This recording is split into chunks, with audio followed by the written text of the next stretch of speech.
Isililo sesihlanu. Khumbula Jehova esehlelwe yikho. Bheka ubone ihlazo lethu. Ifa lethu seliphendulelwe abafokazi. Nezindlu zethu kwabezizwe.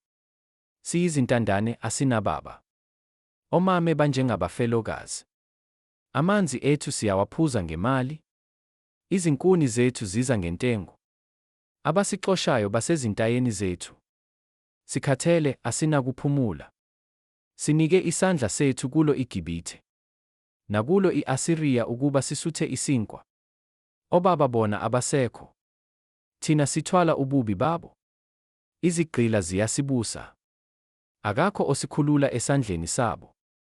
Sithola ukudla kwethu ngokuzidela amathambo. Ngenxa yenkemba yasehlane. Isikhumba sethu siyasha njengeziko. Ngokushisa kwendlala.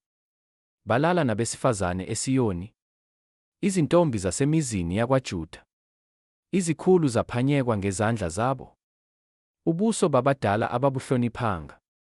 Izinsizwa zathwala amatshe okugaya. Abantwana bakhubeka phansi kwezinkuni. Abadala baphelile esangweni. Nezinsizwa ekuhlabeleleni kwazo. Intokozo yenhliziyo yethu iphelile.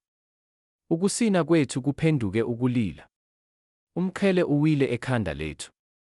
Maye kithina ngokuba sonile. Ngalokho inhliziyo yethu idangele. Ngalezi zinto amehlo ethu afiphele. Ngenxa yentaba yaseSiyoni echithekile. Zize zihambe kuyo izimpungushe. Wena Jehova umi phakade. Isihlalo sakho sobukhosi.